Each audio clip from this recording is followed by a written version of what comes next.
Hi friends, आज हम बात करेंगे अमीर कैसे बने। लोग अक्सर मेरे पास आते हैं और बोलते हैं कि समीर सर ये बताइए अमीर कैसे बने। बहुत जल्दी अमीर बनना चाहते हैं, आप भी बहुत जल्द अमीर बनना चाहते हैं, हम भी बहुत जल्द अमीर बनना चाहते हैं। हर व्यक्ति अपने जीवन में बहुत जल्दी अमीर बनना चाहता है।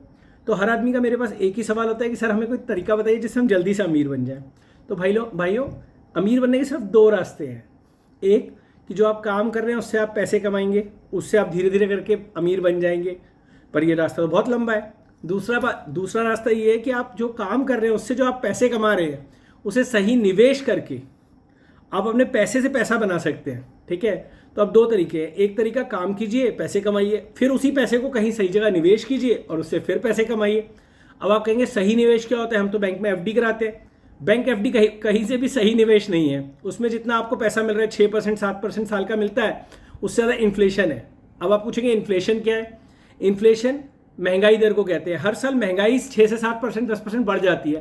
तो आपने मानिए 1 रुपया कमाया, उसके बाद 7 पैसे का आपको ब्याज मिला, उतनी तो महंगाई बढ़ गई, तो आपका पैसा तो बढ़ा ही नहीं। अगले साल जितना सामान 1 रुपये में आता था अब वो 1 रुपये 7 पैसे में आएगा। तो अब आप बोलेंगे कि क्या करें, इससे कैसे कोप अप करें, क्या करें। तो आप सही निवेश करें। सही निवेश मतलब 3 एसेट क्लास होते हैं जिसमें आप निवेश कर सकते हैं। पहला एसेट क्लास क्या होता है? पहला एसेट क्लास होता है आप स्टॉक्स में पैसे लगाएं।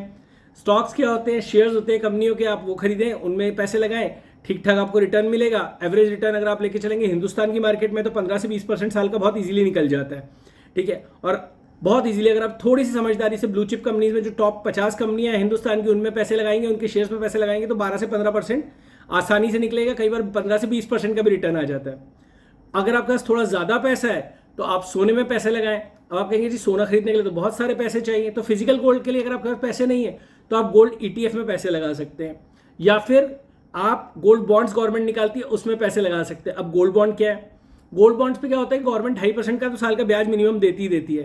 ठीक है, गोल्ड ईटीएफ में भी लगभग 2.5-3% का गवर्नमेंट ब्याज देती है, और वो मार्केट के साथ चलता है। जितना गोल्ड एप्रिशिएट होता है आपकी वैल्यू ऑफ ईटीएफ उतना बढ़ जाता है, गोल्ड के बॉन्ड्स की वैल्यू उतनी बढ़ जाती है। ठीक है, तो एवरेज में वो भी 15-20% की एवरेज रिटर्न देती है। अगर आप गोल्ड का ही देखेंगे अगर हिसाब, तो आज से 10 साल पहले 12 साल पहले गोल्ड 20,000 रुपये था, आज 62,000 रुपये है। तो आप समझ रहे हैं कि 300% गोल्ड की प्राइस बढ़ गई है। ठीक है, अगर आप स्टॉक मार्केट में पैसा लगाएंगे तो आप देखेंगे 12-13 साल में 300% स्टॉक मार्केट भी बढ़ गई है। ठीक है, और अगर आपके पास इससे ज़्यादा बड़ा पैसा है तो आप रियल एस्टेट में ले आइए पैसा। रियल एस्टेट में लैंड हुआ, या आप कोई अपार्टमेंट ले सकते हैं। अपार्टमेंट में कम रिटर्न आता है, लैंड में ज़्यादा रिटर्न आता है, तो आप लैंड में लगाएं पैसा, ज़मीन में लगाएं, ज़मीन हमेशा देके जाती है।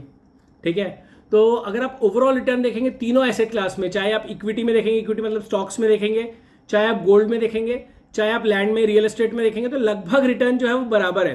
अगर आप पिछले 10 साल का रिटर्न देखेंगे या 12 साल का रिटर्न देखेंगे वो बराबर है। और निवेश हमेशा बड़े समय के लिए करें, कम से कम 10 से 15 साल का हॉराइजन लेके चलें, और देखिए फिर आप अमीर कितने आराम से बनते हैं। Thank you.